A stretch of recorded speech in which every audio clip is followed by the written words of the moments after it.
Hello, my friend. Welcome to Dreamy Nights. I'm so glad you're here. Tonight, a quiet rain is waiting. Not a storm, not a rush. Just the kind of soft, everlasting drizzle that turns the whole world gentle.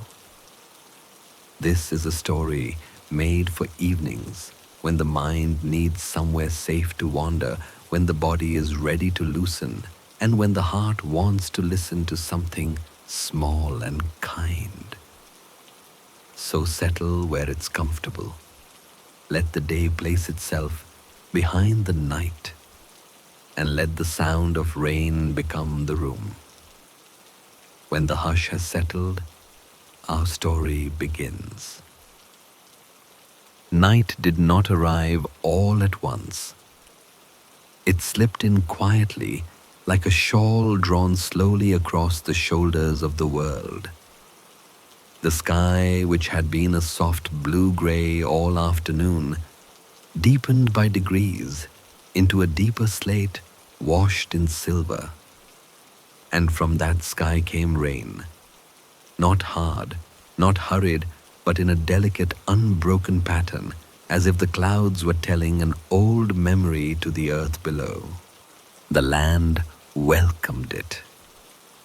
Roofs and branches and river stones listened. Every surface made its own quiet answer. On the leaves, it was a patter. On the wooden roofs, it was a rounder, fuller sound. On the far-off ground where grass grew in long, restful waves, it was barely more than a shimmer. The whole valley seemed to lean closer to hear. Down a simple dirt path where the trees stood in gentle rows, there was a small house, more a woodland shelter than a house, with a sloping roof and eaves that reached out like open hands. Its walls were wood softly aged by seasons of sun and mist. A single window looked out toward the trees. Behind the window glowed the faintest honey-colored light, the kind of lamplight that makes everything around it feel safe. Inside, the air was warmer than the air outdoors, and it held the scent of dry cedar and the faintest trace of tea steeped earlier in the evening. The sound of the rain against the roof did not disturb the room. It completed it. The shelter and the rain belonged to one another like breath and chest, like tide and shore. Outside, the rain made veils between the trunks of the trees. It moved as if it too was in no hurry, as if it had the whole night to fall. It softened the edges of everything: the fence posts, the small stone steps leading to the door, the distant line of hills. There were no sharp corners anymore, no hard edges of daylight, only rounded silhouettes and cool air. Time seemed to slow to match the dripping. The world beyond the shelter was not hostile. It was simply vast and damp and blue. The earth exhaled that familiar scent of rain meeting soil, deep, clean, earthy, like memory and forest and the promise of growing things. It drifted in through the slightly open window, mixing with the warm wood smell inside. The mixing of warm and cool, dry and damp made the space feel more alive. In the corner of the room near the window, there was a wooden table. Its surface bore the marks of many small, ordinary evenings, faint circles from cups placed down a thin, polished line where a forearm had rested many times, a scattering of small scratches from moving books back and forth. The lamplight gathered on this table laid itself over the wood in a mellow glow and then spilled out in a softness toward the floor. The rain kept speaking, not loudly, never loudly, but insistently, steadily, like a kindly storyteller who knows the listener may drift away and return again, and so tells the same rhythm over and over. It tapped the roof, slid in small streams along the shingles, fell from the eaves in slow drops, and gathered in the soil. Every drop belonged to the same song. Beyond the house, the path that led toward the forest was darkening. Water was tracing little channels along its edges, not rushing, only rearranging. Leaves, made glossy by the moisture, were bowing their heads under the weight of the droplets, then lifting again when the drip rolled away. In the distance, a low hill curved like the back of a sleeping animal, cloaked now in mist. The rain made a sound upon that hill too, but it was far, far softer, like fingers brushing over fabric. The sound traveled, was caught by the air, and joined the near sounds at the shelter. Everything was converging into one texture of listening.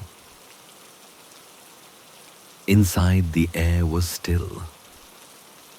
A curtain, thin and woven, moved in almost invisible waves whenever the cool outside air pushed in.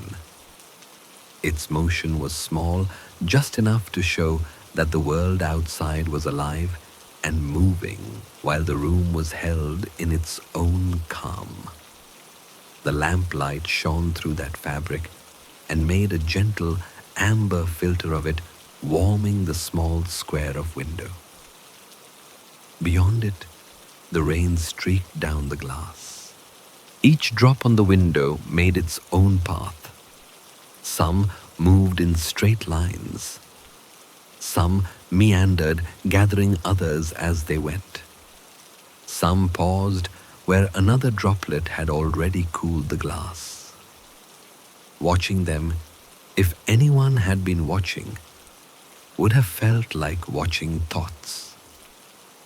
They came, they formed, they met others, they lengthened, and then quietly they fell away. There was no rush in this rain.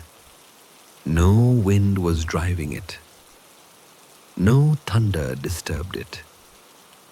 It seemed to have chosen this place and this hour because it knew the world was ready to stop. The fields did not need sun now. The trees did not need light now. The house did not need to be busy.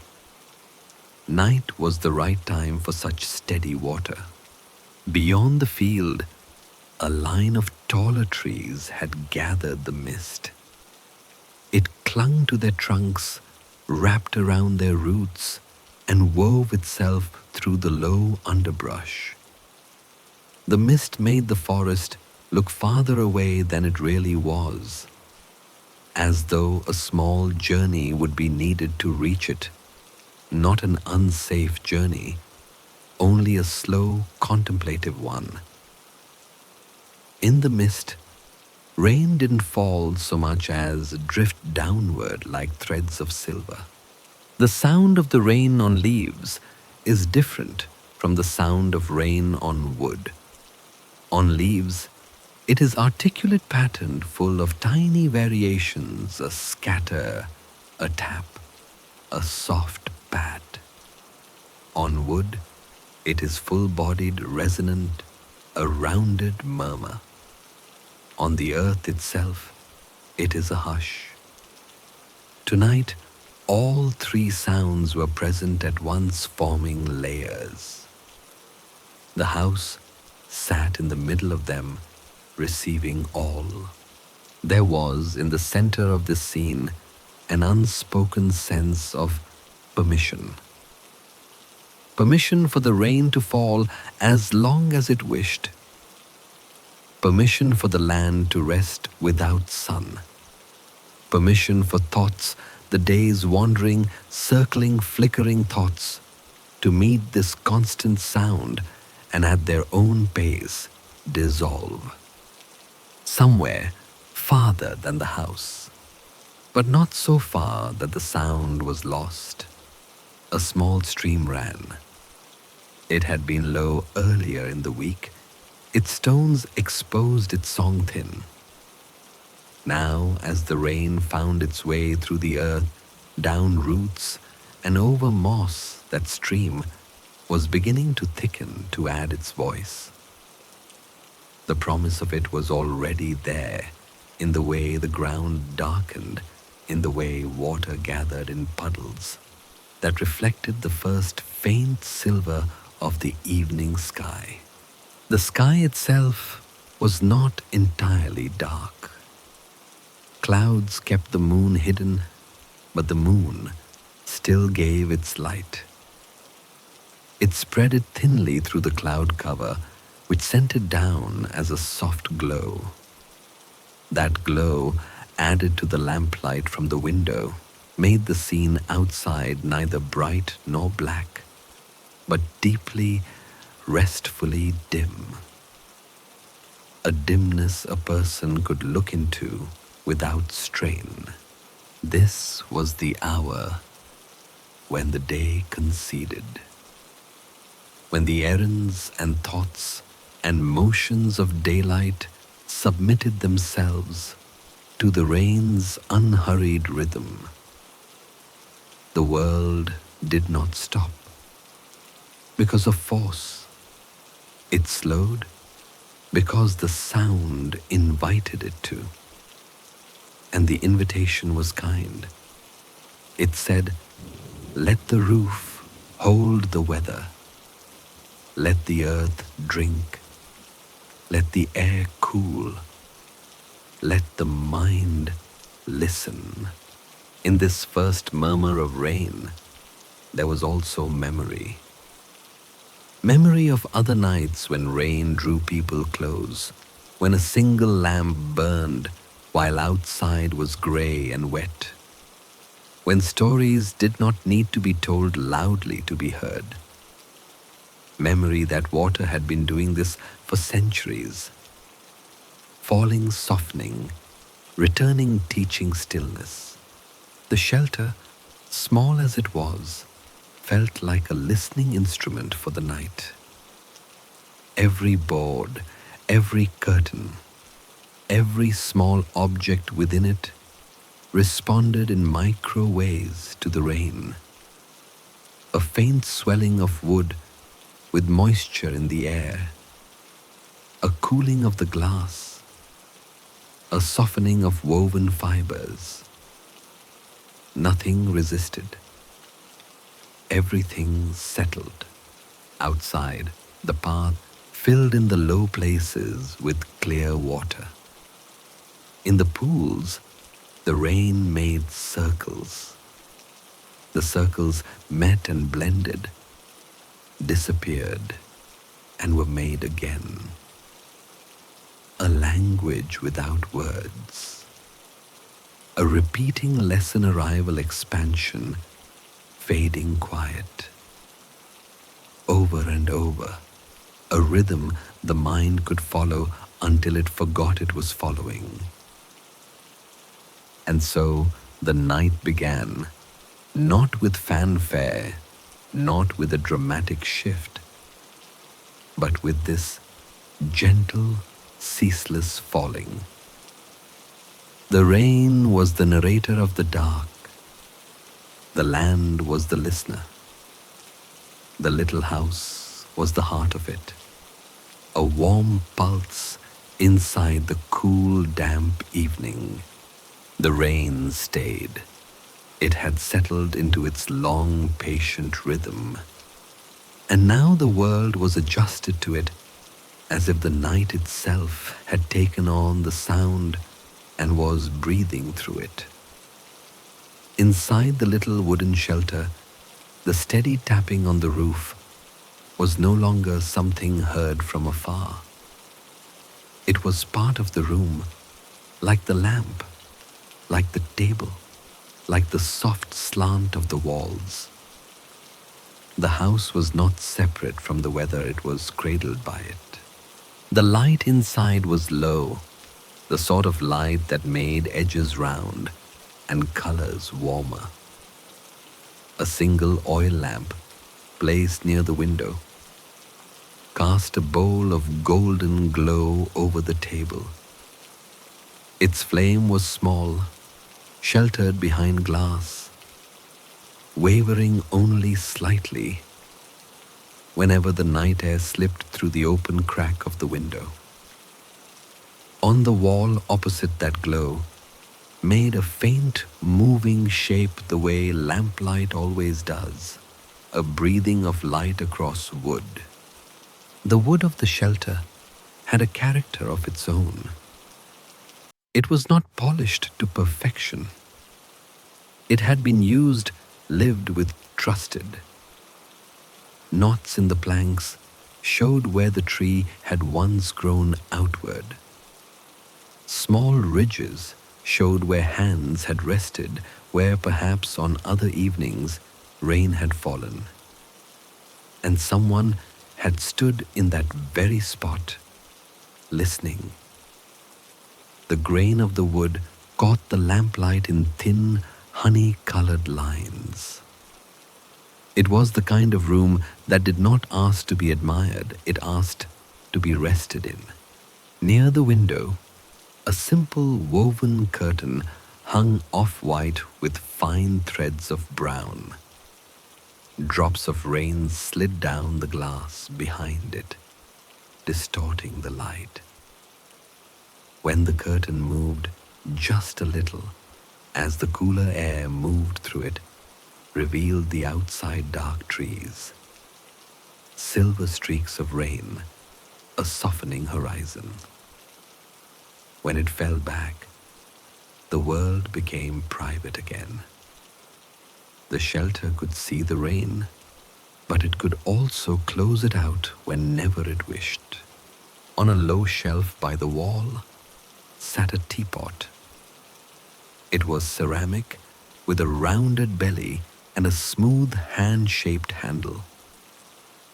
Some warmth still lived in it from earlier, and when lifted, it gave off a gentle heat, just enough to warm the palm. The scent that rose from it was mild, something like chamomile and a hint of wood smoke from where water had been boiled. The combination of rain's cool dampness outside and that warm home scent inside made the contrast beautiful. The night was not just wet and grey. It was layered cool mist, without mellow heat within. A cup was placed on the table, careful, slow, without clatter. The cup itself had a tiny imperfection along its rim, where the glaze had thinned. It made it all the more endearing. The teapot was tilted, and the liquid flowed with a muted, rounded sound, not a splash. Steam lifted brief and white, softening almost at once in the cooler air. In the lamplight, that steam looked like a little ghost of warmth, escaping, curling toward the ceiling, then vanishing. Every action in the shelter took its time. There was no reason to hurry or pour, no reason to rush to sit. The rain had already promised it would stay, which meant the night would stay too. Outside, drops continued to fall on the eaves, making that familiar rhythm, pat, pat, pat, pat. Inside the cup was set down fingers, perhaps lingered on its rim to feel the temperature, and then rested. The sound of the rain on the roof was deeper now, fuller, not because it had become a storm, but because the roof had drunk in some of the moisture and was resonating differently. On the window, the rain made finer, faster sounds. The light stitching of water on glass. On the earth, just beyond the threshold, where the roof's edge let water fall in a straight line. Each drop hit the ground in a clearer, more solitary note. The shelter was in the center of a soft orchestra of wetness. The lamplight its center warm, and its edges fading to a gentle brown, pooled on the wooden floor. Where the floorboards met, thin shadows formed. In those shadows, it was easy to imagine older evenings, other rains, maybe even quieter nights, when snow fell instead, or when early spring wind had moved branches against the wall. The shelter had known many weathers, but rain always seemed to suit it best. Rain matched its gentle nature. On a chair, a simple, high-backed wooden one, there was a folded blanket. It was thick, woven in tones of gray and fern green colors, taken from the very forest outside. It carried its own faint scent, clean wool, perhaps aired in the sun, days before now, taking on the subtlest trace of cedar from the room. When the blanket was unfolded, it did not crackle or resist. It fell obediently, quietly over waiting legs, over the lap, over the knees. Its weight was reassuring, not heavy, but present. The softness of the weave met the coolness of the night air and made warmth. Outside, the forest had become a painting of softened lines. Trunks were vertical strokes of deep blue-gray. Ferns and low shrubs were rounded forms darkened but edged in silver where raindrops had gathered. The path leading away from the shelter shone in places where puddles had formed. Those puddles caught the faint, veiled light of the hidden moon and the lamp's quiet glow spilling from the window. Through the rain, it looked like the earth was holding little pockets of light. The shelter listened. It listened the way old places listen, not with impatience, but with patience that has learned the language of slow things. It knew the cadence of rain, beginning of rain, easing of rain, fading. Tonight's pattern told it this would be a long, even fall. Good for the soil, good for the river, good for sleeping. Somewhere in the room, a clock might have existed, but if it did, it was silenced for the night, or else its ticking was too gentle to compete with the rain. Time was not being measured in minutes anymore. It was being measured in drops, in breaths, in the gradual cooling of tea, in the way the lamplight would, after an hour or two, burn lower as the oil was used. Everything that needed to slow was slowing. The cup was lifted. Against the noise of the rain, the small sound of ceramic against wood, soft but distinct, made a pleasing counterpoint. The tea was sipped. Warmth traveled inward. The contrast was pleasing, cool, damp air brushing cheeks and fingers, warmth settling in the chest. The scent rose again, mixing with the earth smell that drifted from the open window. A room could not be more balanced than that warm, cool, dry, damp, light, dark, inside, outside. Beyond the window, water was beginning to run in thin threads from the roof. Every so often, a droplet gathered enough to become heavier, and it fell striking the stone just below with a clearer note. Then another, then another. Those single, slightly louder drips became their own gentle metronome, slow and predictable. The rest of the rain was texture. Those drops were punctuations. Inside, attention wandered slowly around the room. To the shelf with its few carefully kept things. To the woven mat on the floor, whose fibers were slightly rough beneath the hand.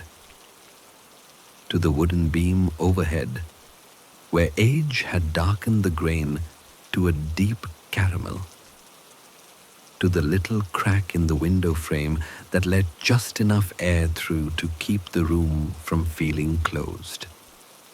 Each detail, when noticed, made the room feel even more like refuge.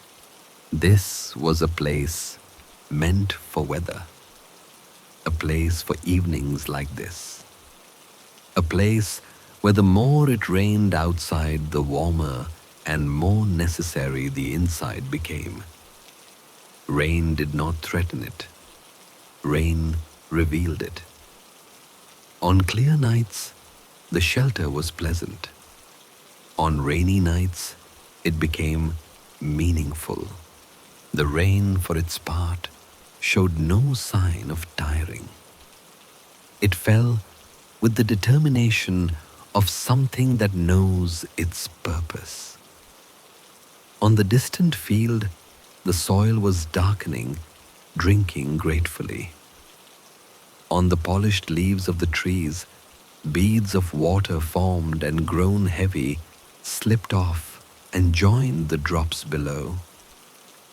On the path, the sound was almost musical, small, bright taps, where stones sat just above the soil. All of this reached the shelter in a softer form, wrapped in distance. The mist that had begun to gather earlier was now thicker between the trees. It blurred the outlines, made the forest seem even deeper, and yet, because of the rain's unbroken voice, nothing about it felt lonely. Mist, rain, night together, they formed a single embracing presence. Within such a presence, thoughts naturally gentled, not because they were forced to, but because the environment suggested it. A shelter lit by one lamp, a cup slowly cooling, a blanket offering weight, a window softly streaked by water. Outside, a world that had decided to whisper instead of speak. What could be loud inside when everything outside was quiet? The lamplight shifted a fraction as its flame steadied. Shadows in the room deepened just a little. The rain on the glass drew new lines. The cup was set down again, even more quietly than before. breathing matched the tempo of the rain, neither fast nor slow, simply steady. The shelter felt in that hour like the heart of the rain, a small, warm center inside a wide, cool night. Outside, movement, falling, soaking, flowing. Inside, resting, warming, listening, being.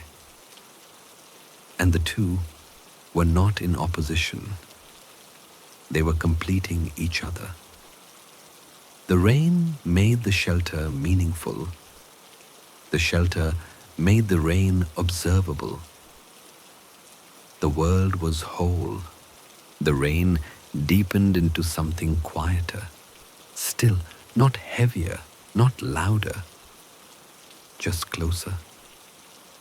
It had found its perfect rhythm, one that seemed to hover between sound and silence.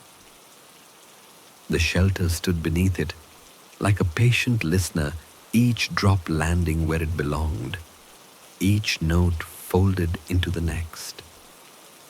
Outside, the world was almost invisible now, wrapped in silver air softened into suggestion. The mist had gathered thickly among the trees, settling low, breathing slowly in and out. The forest no longer appeared as individual trunks and leaves, but as drifting layers of tone pale grays. Near the ground, deep blues higher up, and the faint white sheen of rain weaving through it all. Every surface glistened faintly.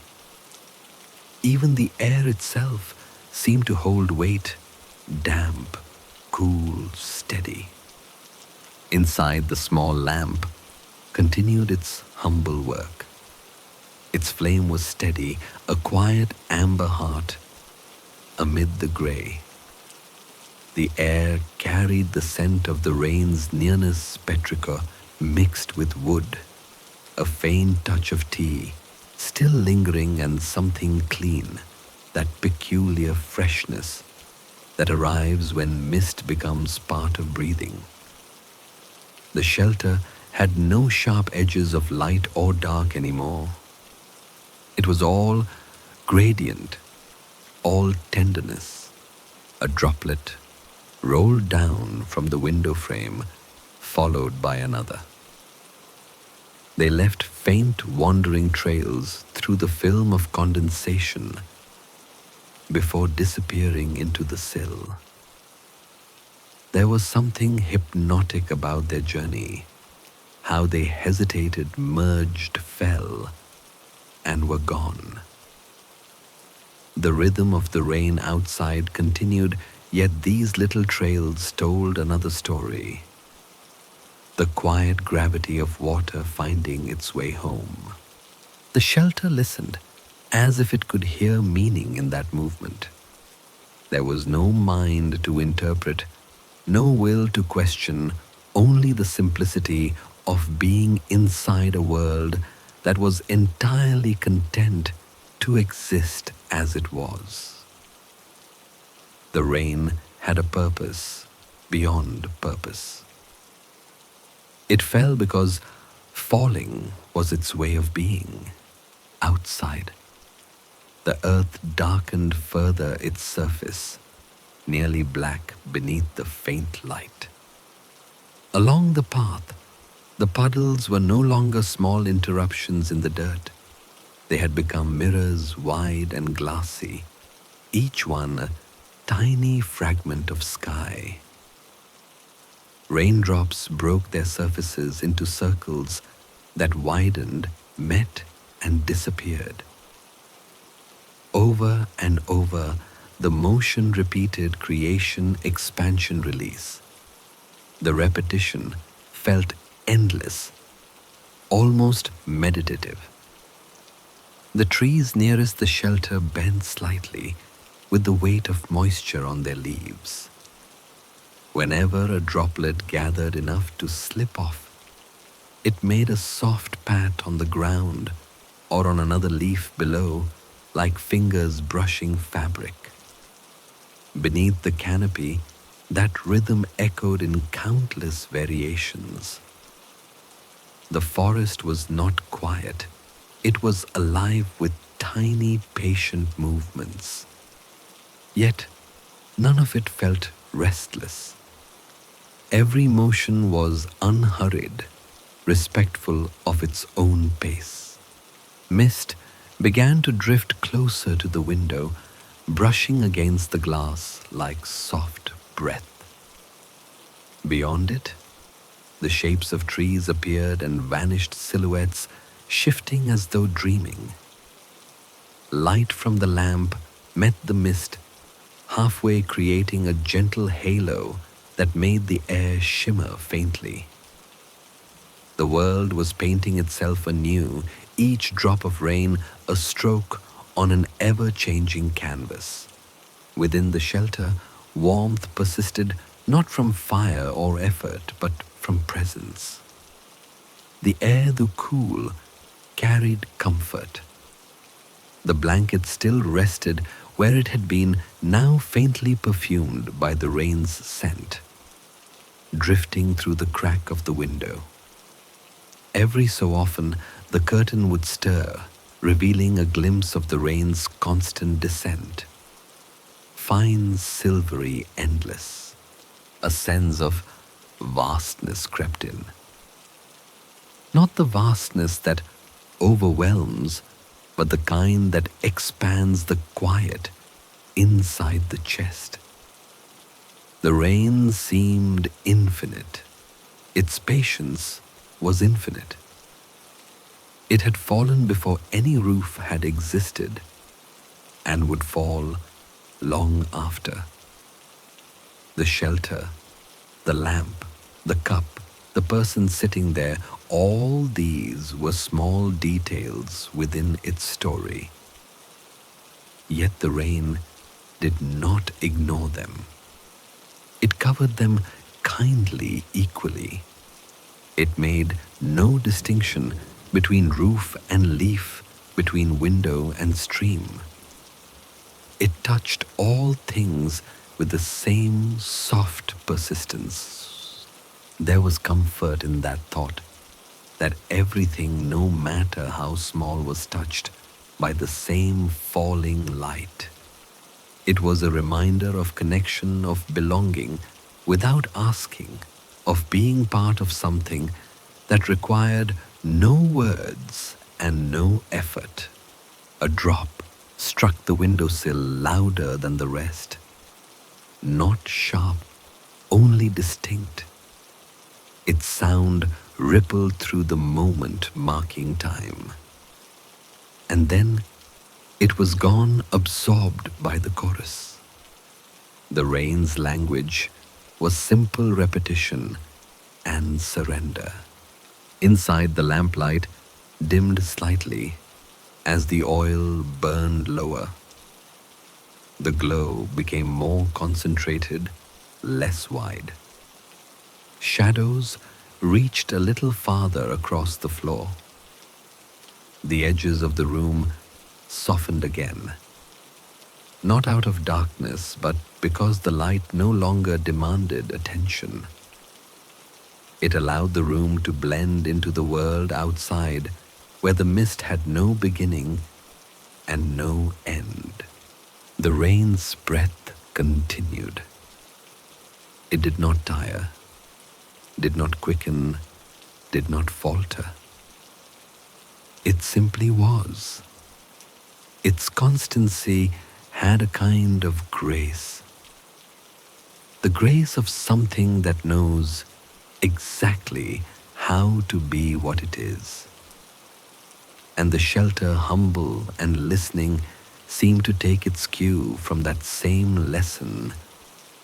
Nothing to fix, nothing to add, only to be present, while the world continued its quiet pulse. Somewhere far off, perhaps beyond the hills, Thunder might have once existed, a memory of distance, but it never reached here. Here, only the soft percussion of rain, only the sound of air thick with water, only the stillness between drops. In the small hours when the night had folded completely over the landscape, even the forest creatures had gone still. The rain spoke to no one in particular, yet everything seemed to listen. The fields were awake with its rhythm. The stones were dark and shining under its touch. Inside the shelter, the air cooled a little more. The tea had gone tepid. The cup, now half empty, was moved aside with the same care as before. There was a peace in these motions, not habit, but devotion to quiet. Every gesture was part of the evening's meditation. The sound of porcelain, the creak of the chair, the deep hush afterward. Breath and rain seemed to move together now, both steady, both cyclical, both soft enough to dissolve thought. The line between inner and outer sound had blurred entirely. It was not clear where the rain ended and the listening began. Perhaps that was the secret of nights like this, that stillness was never silence, and peace was never the absence of motion. It was all movement, but movement so slow, so gentle, that it felt eternal. The lamp flickered once, then steadied. Its light shimmered across the glass of the window where drops continued their descent. Each one carried its tiny spark of reflected gold before slipping into nothing. And outside, the breath of the rain went on infinite, patient, serene. In this place, the night felt neither long nor short. It simply existed, one seamless moment, stretched across hours beneath the same falling sky.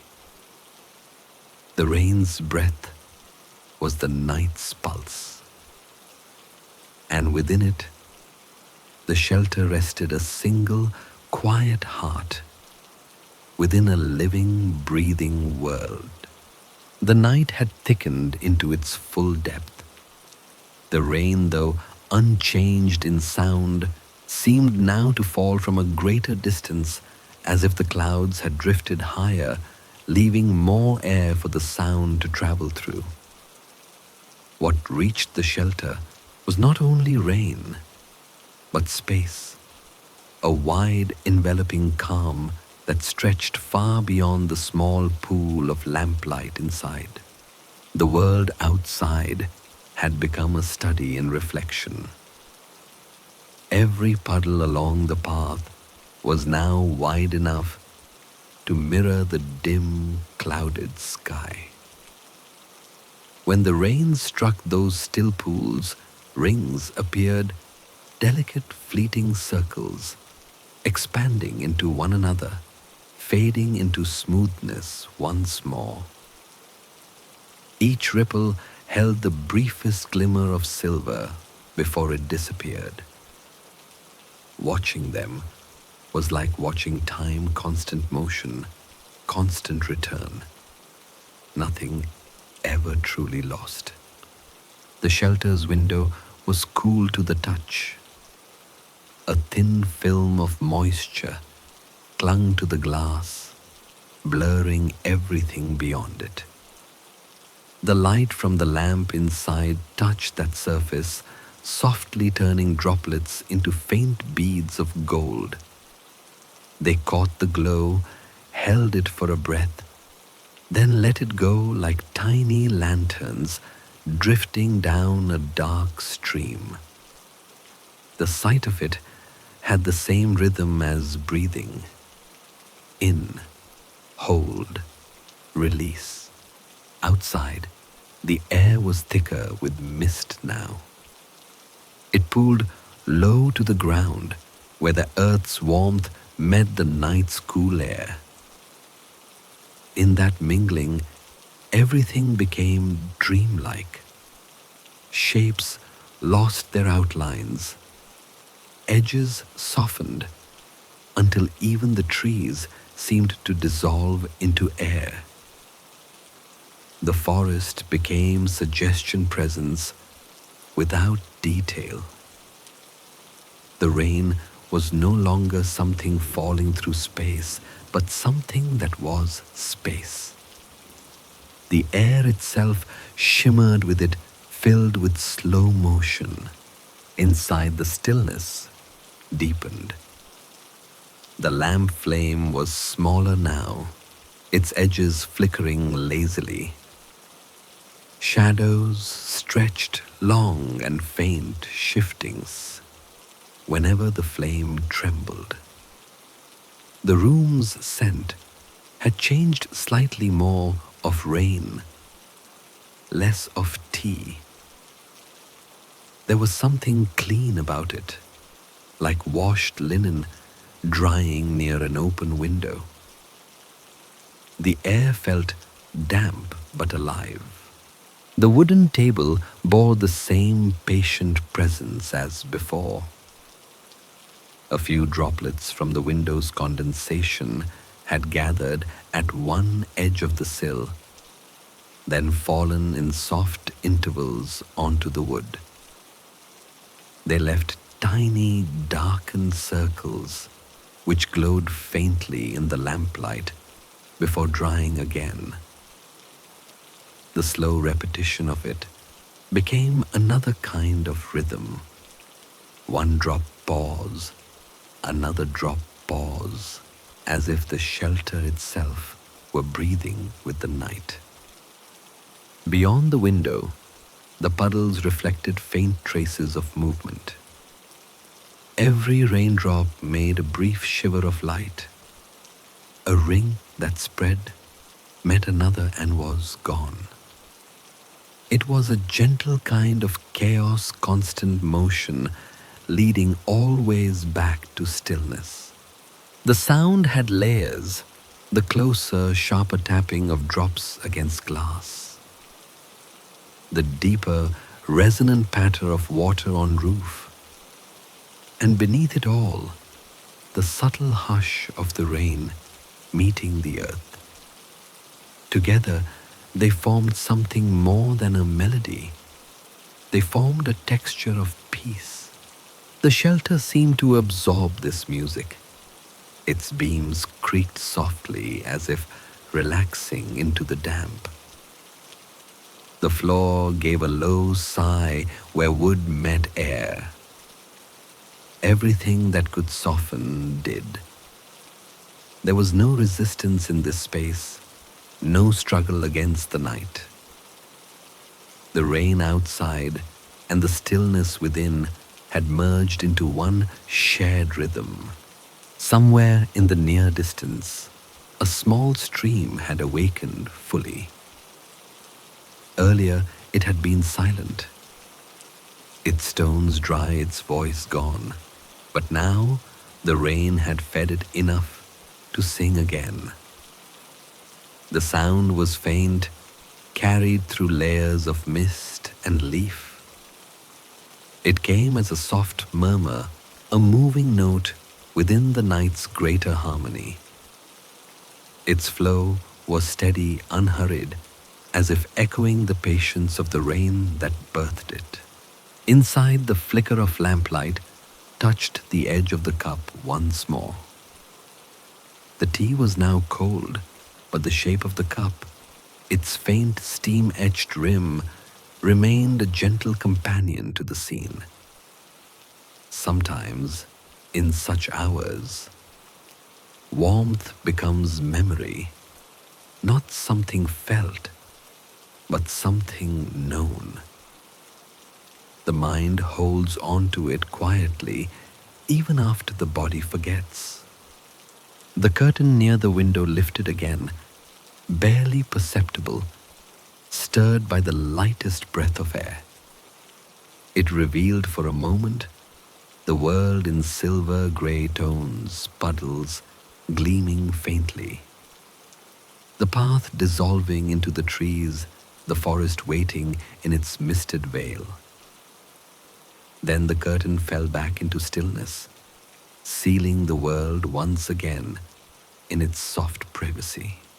A single drop from the roof found its way through a seam and landed inside, not dramatically, but gently, into a small clay bowl near the wall. The sound was delicate, precise blink, blink, blink. Each note echoed just enough to be noticed, then disappeared. It was impossible to tell how long the rhythm had been happening before it was heard, as if it had been part of the house's breathing all along. The puddles outside continued their work of reflecting the world.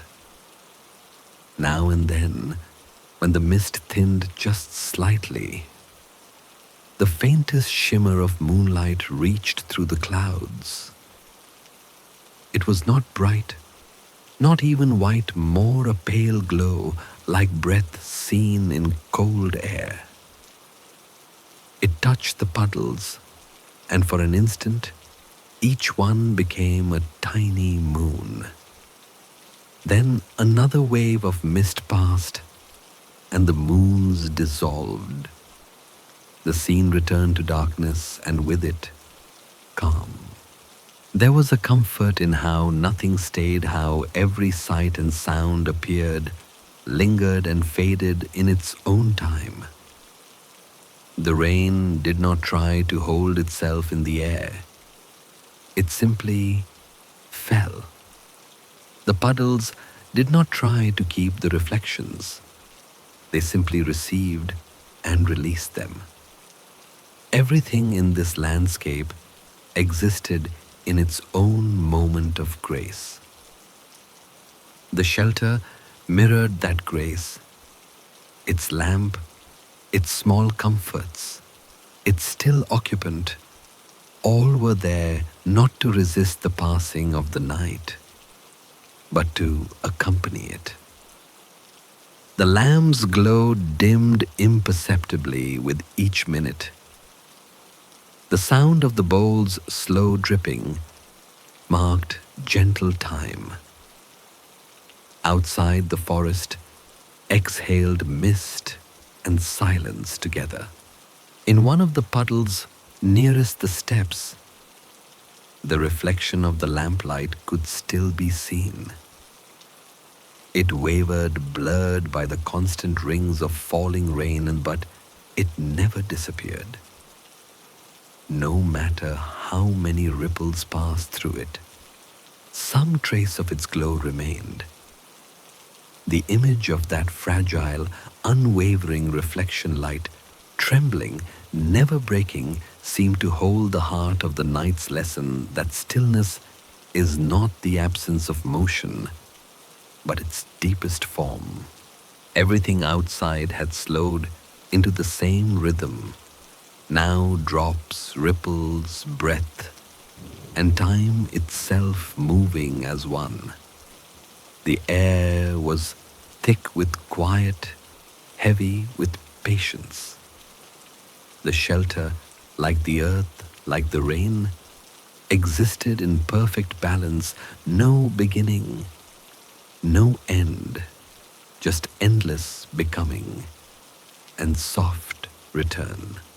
The pools of stillness were not only outside, they existed in every breath drawn in that room, every pause between sounds, every space between thoughts, each one a reflection of calm waiting to dissolve again into the flow of the rain.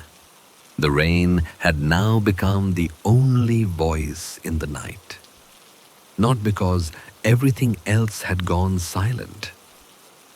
The earth still breathed, the forest still stirred, but because the rain had become the language that all other sounds translated into. Every surface, every leaf, every branch, every stone found its way of joining the rhythm. Together, they made the lullaby of water. It was a soft music built on endless repetition. Each note was gentle, rounded, alive with breath. The rain against the roof was the steady heartbeat. The rain along the eaves was the steady whisper. The rain against the ground was the bass, deep, grounding, eternal. Every now and then, a louder drop struck wood or stone, adding a small bright accent like a bell rung far away. The world was performing its most tender compositions. Inside the shelter, the air had cooled. The lamp's flame burned lower now, just a trembling golden seed within its glass. It no longer reached the corners of the room. Instead, it gathered around itself a warm pool of amber, small and steady, while everything beyond faded into soft shadow. The wooden beams overhead were faintly visible, not lines, but memories of structure. The room felt both full and infinite at once. The scent of rain had fully entered. The faint sweetness of petrichor lingered on the air, mixed with the subtler scent of damp wood and extinguished oil. The warmth from earlier had given way to something gentler, a stillness that held its own kind of comfort. The teacup sat on the table untouched, now its surface darkened and cool. A thin ring of reflection circled its edge, mirroring the dim lamp above. Outside, the lullaby played on. The puddles shimmered under the faint grey glow of the hidden moon. The path glistened with quiet motion. The trees had become silhouettes, tall, silent listeners, and the mist wove through them like slow breath. From every branch hung beads of water, trembling heavy, waiting to fall. When they did, they made tiny percussive sounds, gentle punctuation in the larger rhythm. If there had been a wind earlier, it had long since ceased. Now the air was completely still. The rain fell straight down vertical lines of liquid silver. Its constancy felt like compassion, patient, unbroken, forgiving. It did not hurry the night forward. It held it in suspension. Within that suspension, everything could rest. Every thought could settle. Every memory could drift. The shelter absorbed it all.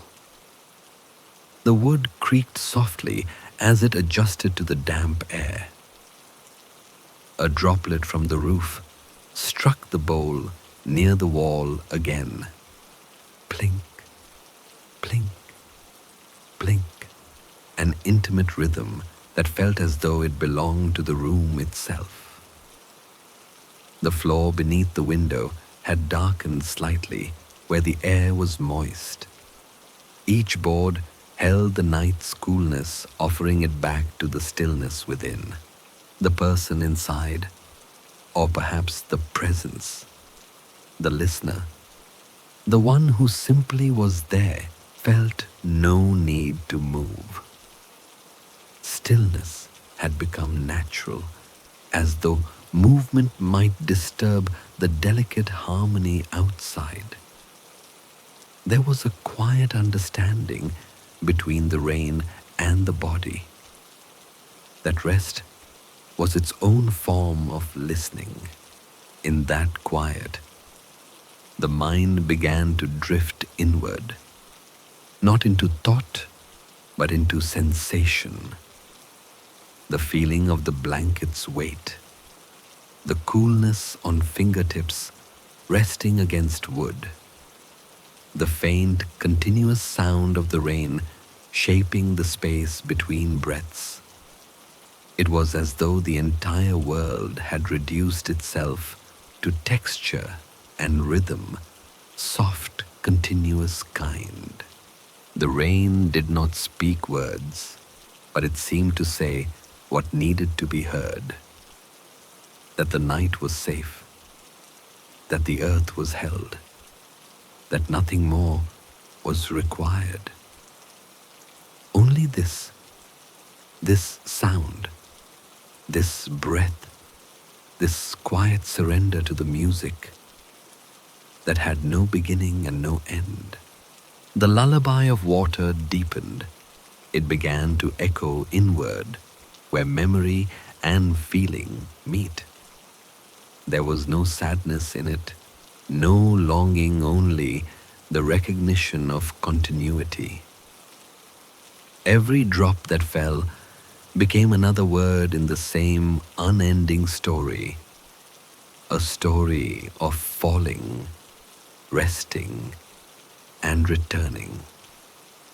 Sometimes, when the mist thinned, the faint light of the moon touched the puddles near the path. For a brief moment, they shimmered little worlds of reflected light rippling gently as raindrops disturbed them. It was as if the sky itself was breathing through the earth, the same rhythm above, the same rhythm below. Inside the shelter, the lamp flickered. Its wick was nearly spent, but it fought no battle. The flame simply grew smaller, slower, steadier, an ember that accepted its fading with grace. The soft glow it gave off was enough to show the outline of the cup, the bowl, the folded blanket, the faint reflection on the window pane. It was enough. The lullaby continued unbroken, unhurried, and within it, thought became something fluid. Ideas rose like mist, drifted, disappeared. Time expanded and softened. The body felt lighter, as if made of the same substance as the air around it.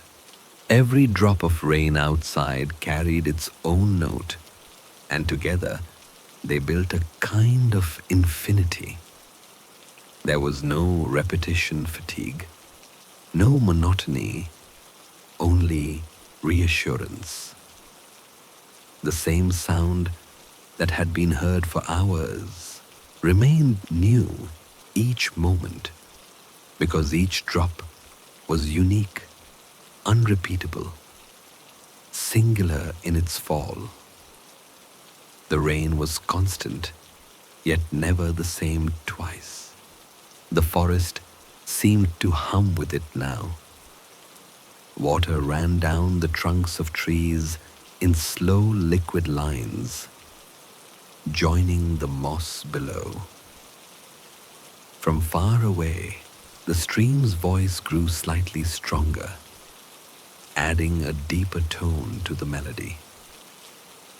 The shelter was at the heart of this orchestra, a warm pause inside a symphony of calm. If stillness could sing, it would sound like this, not with notes, but with patience, not with melody, but with texture, the steady touch of sound upon silence. And within that song, there was an understanding quiet and complete, that peace was not found by escaping the world, but by listening deeply to it. That the rain did not fall to be noticed, and yet noticing it changed everything. That the simplest sounds, the drip, the patter the hush could hold, the universe's gentlest truth, everything belongs. Outside the lullaby went on. Inside the shelter breathed in rhythm, and the night in all its infinite patience cradled both rain and listener in the same tender hand. The night had become seamless. There was no longer a sense of beginning or end to the sound of rain. It fell with the same quiet certainty it had at dusk. Yet now it felt deeper, as though it came not only from the clouds above, but from the very fabric of the air itself. Every corner of the world had surrendered to its rhythm. The shelter, once merely a refuge, had become part of the weather. Its wooden beams no longer resisted the damp. They breathed with it. The walls held the rain's resonance, and even the lamp's fading light seemed shaped by the pattern of falling water. The small golden flame trembled in harmony with the sound, a visual echo of the night's pulse. Outside, the mist had thickened to near invisibility. The forest was gone now, not truly gone, but hidden, dissolved into layers of grey and shadow. Where the trees had stood, there were only tall, dark impressions, softened as if painted in watercolor. The rain fell through this softness without effort. Its descent was so even, so unbroken, that it seemed less like motion and more like a state of being. Every sound carried the same tone, calm, rounded, rhythmic. Drops upon the window, upon the roof, upon the soaked earth below, all distinct yet indistinguishable in their peace. The world had reduced itself to this one pure gesture, falling, resting, falling again. Inside, the lamp's flame flickered once, twice, and steadied. The small bowl that caught the water near the wall was nearly full. Each drop that fell into it made a low, delicate sound. Plink, plink, plink, followed by the faintest vibration of water meeting water. Each note sent a ripple through the small pool, expanding outward, then vanishing. The circle widened, broke, disappeared, much like a thought, and thoughts were becoming rarer now. The rain had worn away the sharp edges of thinking, smoothing them like stones in a stream. What remained were sensations, soft impressions of warmth and coolness, the scent of damp wood, the faint whisper of mist against glass. It was enough, more than enough. The need for meaning had long since fallen away. Beyond the window, the puddles were no longer mirrors. They were oceans, tiny temporary oceans, each holding an entire sky of motion and reflection. Every ripple was a wave, every drop a tide. The illusion was so complete that it no longer felt small. The world outside the shelter was infinite, though it existed within the span of a few quiet meters. The air was cool, but not cold. Moisture hung in the room, soft light like a veil. It settled gently upon the skin, upon fabric, upon the wood of the table. Each surface was kissed by dew. The boundaries between air and body blurred. It was hard to tell where one ended and the other began. The lamplight, too, had softened into mist. It no longer shone outward, but glowed inward like the warmth of memory, faint but kind. Shadows no longer existed as opposites of light.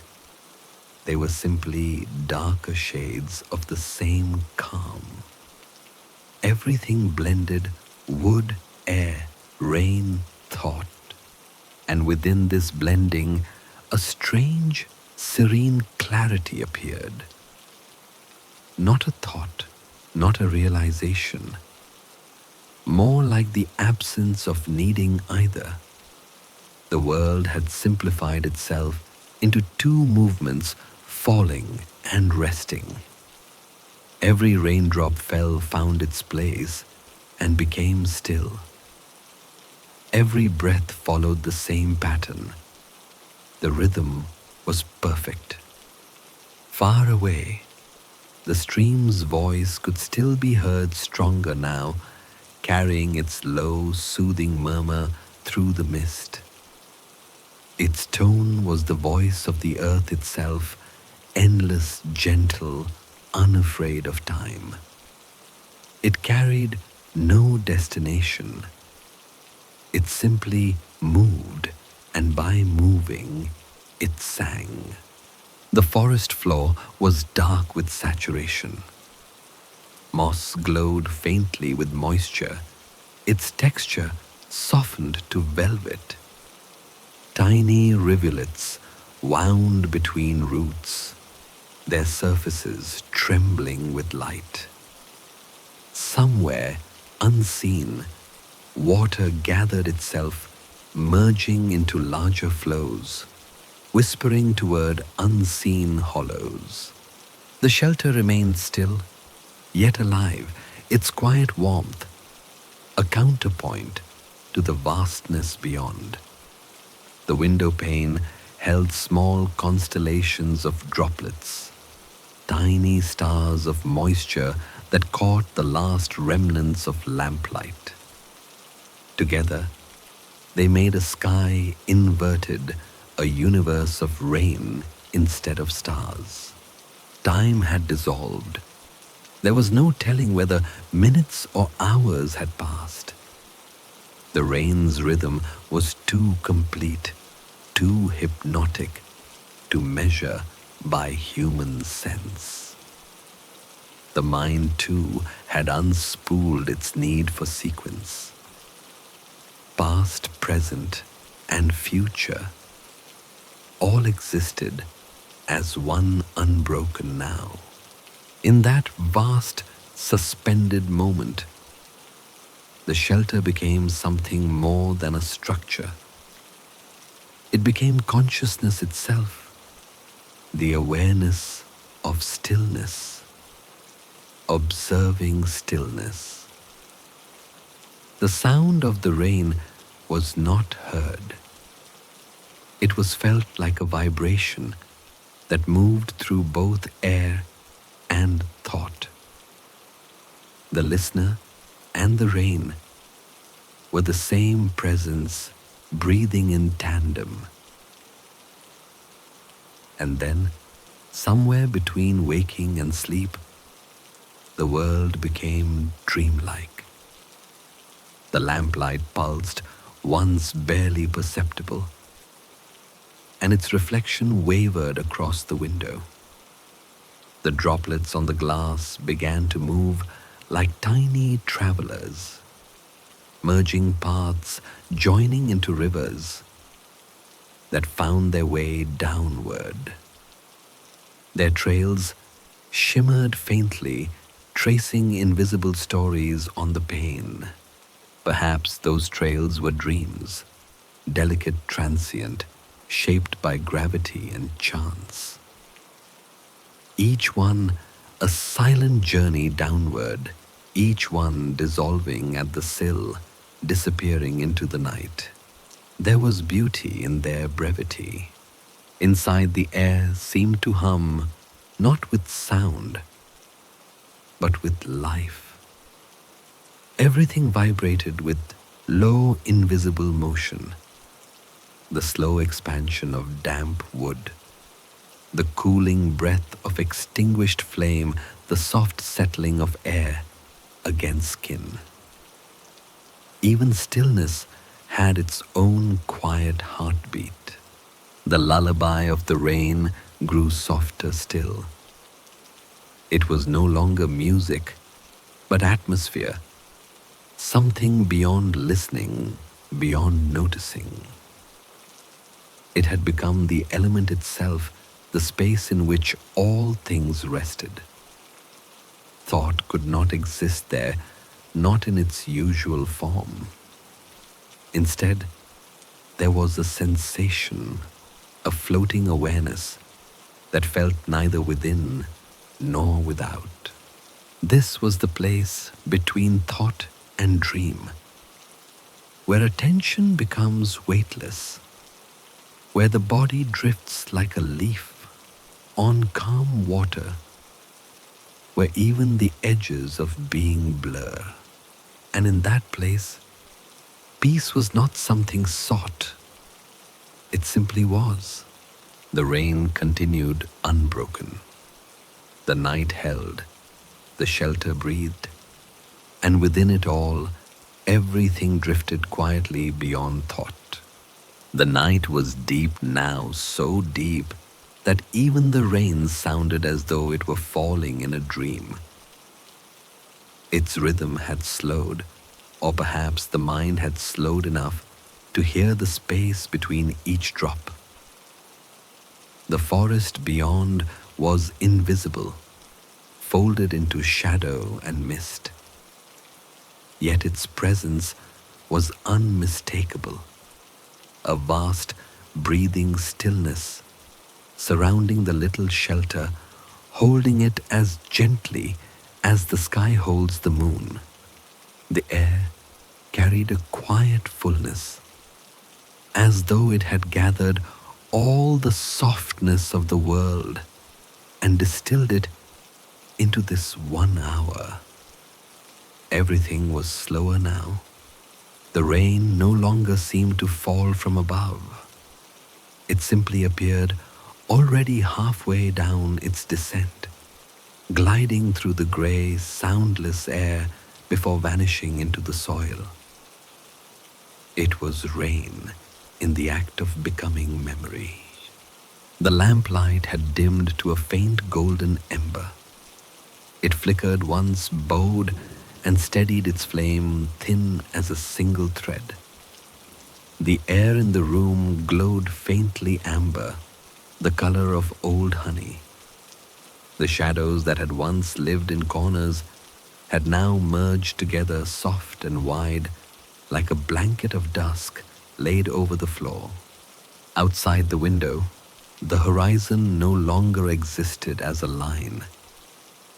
It had dissolved into layers of grey, a meeting of cloud and earth so subtle that the two could not be told apart. The world had become continuous, no above, no below, no edge. Just a boundless quiet. In that quiet, the rain was not separate from the air, nor the air from the trees, nor the trees from the ground. Everything belonged to the same rhythm, the same unhurried breath, and the shelter small and still breathed with it. The sound of dripping near the wall had slowed, plink, pause, plink, pause, until it became almost ceremonial, like the slow striking of a bell. Each drop entered the bowl below and disappeared, its ripples fading as though reluctant to leave. The water inside the bowl had risen nearly to the brim, reflecting the faint light from the lamp in trembling rings. The cup on the table was empty now. Its surface shone faintly, the glaze gathering the last flickers of light. Around it, faint shadows drifted as the flame shifted. The air smelled of wet wood and cooling oil, a scent that was somehow both grounding and ethereal. In this hour, the world outside was both vast and close. The mist had thickened into something luminous, glowing faintly, as though the night itself were lit from within. Raindrops shimmered through it like falling dust, catching the invisible light of the moon behind the clouds. Sometimes, when the air moved, the mist parted just enough to reveal a silver shimmer, a suggestion of distance, a dream of horizon. But distance no longer mattered. The shelter and the forest, the mist and the rain, the sound and the stillness, they were all part of one unbroken dream. Time, too, had softened into it, no longer something to measure, but something to drift through. The moment expanded until it felt eternal.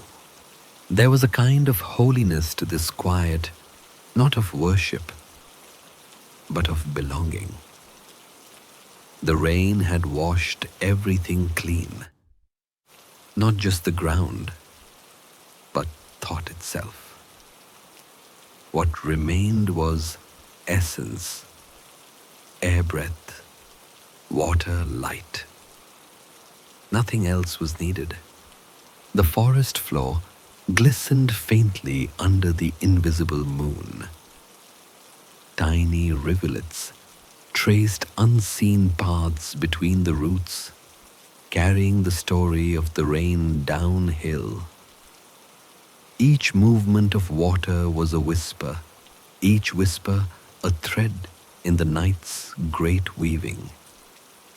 From somewhere far away came the low sound of the stream. Fuller now its voice, richer with the weight of all that had fallen. It murmured like a companion to the rain, deeper, older content to flow unseen. Inside the last flame of the lamp wavered once more. Its reflection danced across the bowl of water on the table, making small ripples of gold on the surface. For a moment, it looked like sunlight returning, a memory of day gently visiting the night. Then the light steadied again, quiet and humble, unwilling to leave too soon. The air was cool against the skin, the kind of cool that soothes without chill. Each breath drawn carried moisture, the subtle sweetness of rain mixed with the warmth of the room. Breathing had become slower, almost indistinguishable from the rhythm outside, and the rain kept falling. It was tireless, eternal in its gentleness. Each drop fell as if it had been falling since before memory began, as if this rain had always existed, waiting to meet this night, this roof, this small listening world. The horizon beyond the mist shimmered faintly again, a soft silver, almost invisible. It felt like dawn preparing itself far away, though dawn still belonged to another time. Yet, even the promise of it was enough to deepen the calm, to remind the world that change, too, can be gentle. There was no desire for morning here, only acceptance that it would come as everything comes when it must. For now, the night remained perfect in its slowness. The rain would fall until it didn't. The lamp would glow until it dimmed. The body would listen until it dreamed. The dreaming horizon was not a place. It was a feeling, the quiet knowing that the world never truly ends. It only softens. The rain outside was not separate from the heart inside. They mirrored each other. One fell, one listened, both rested. And so the story drifted deeper into its own stillness. A night without measure, a rain without hurry, a horizon that no longer needed to be reached, only felt. The night had reached its softest hour. It was the place beyond time when the rain no longer felt like weather, but like the earth's own breathing, a steady, infinite exhale. Each drop fell without sound now, or perhaps the sound had blended so deeply into the quiet that it was no longer something to be heard, only felt. The shelter seemed smaller than before, yet it was infinite within its stillness. The lamp had finally gone out, leaving a faint scent of cooled oil and smoke. In the darkness, the outlines of the room glowed faintly. From the filtered light outside, not illumination, but presence. The world no longer needed light to be seen. It could be felt in its nearness. The air was thick with quiet.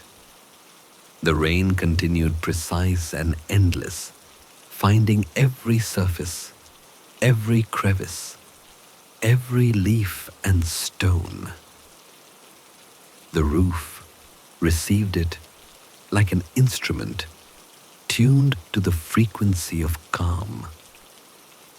The window pane was cool against the air, covered with droplets that moved slowly downward in thin, trembling lines.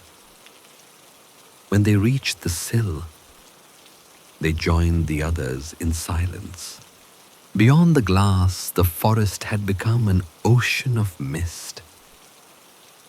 Every branch was veiled, every space between trees filled with silver gray air.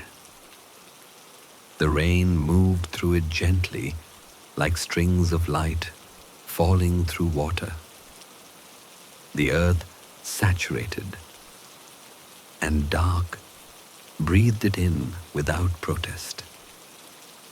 Small pools shimmered under the faint glow of the sky, reflecting not the moon or stars, but the quiet itself, a still reflection of peace.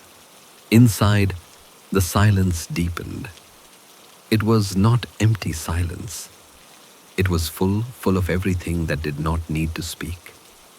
The air was heavy with the scent of rain-soaked wood, the softness of wool, the faint sweetness of earth.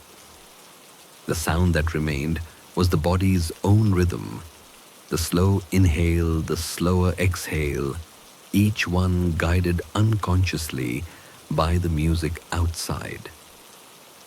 The bowl near the wall was full now. A thin stream had begun to overflow, tracing a path down its side, finding the floor, vanishing between the boards. Yet even that motion was tender, slow, rhythmic, without urgency. It was a reminder that everything in nature, even stillness, flows. In the quiet dark time felt round, circular, eternal. The night had no edge, no direction. It existed only as a gentle continuity, a pulse of falling, resting, falling again. Every raindrop carried within it the same patience, the same whisper, nothing is lost. The shelter listened. It had been listening all night, but now its listening had become part of the rain itself. The two were indistinguishable. The sound of drops upon the roof, the faint hum within the wood, the invisible tremor in the air. Together, they formed a hum beneath thought, a resonance beneath sleep. Outside, the puddles that once reflected the lamplight now reflected nothing at all. Their surfaces were the color of the sky, a silvery gray too soft to name. Each ripple faded quickly, leaving perfect calm in its wake. The rain fell into them like hands smoothing silk. Somewhere far beyond the forest, the first pale suggestion of dawn was forming. It did not break the night. It blended into it. The horizon was not a line, but a slow illumination, as if the world were inhaling light in secret. The rain caught that new brightness, and for a moment, the air shimmered soft gold, meeting silver like two breaths crossing paths. But the shelter did not stir. Inside, the peace was too deep, the rhythm too perfect to change. The faint glow of dawn did not call for waking. It simply joined the night stillness, expanding it. The rain did not cease. It softened, thinned, turned from a voice into a whisper, from a whisper into memory. And yet, even as it faded, it remained. The rain that had fallen all night would rise again in mist, in cloud, in the next day's quiet.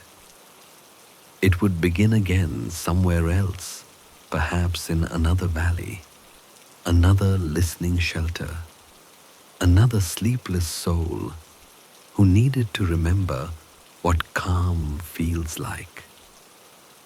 The cycle would continue without end or urgency. The world was not ending nor beginning.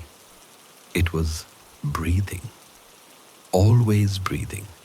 Inside, the air was perfectly still now. The last of the droplets slid down the glass, leaving the pane clear for the first time. Beyond it, the mist had begun to glow with dawn's soft promise. The trees, though blurred, had regained their outlines, tall, dark guardians of a night well spent. The puddles outside caught the faintest gold like fragments of morning scattered across the earth.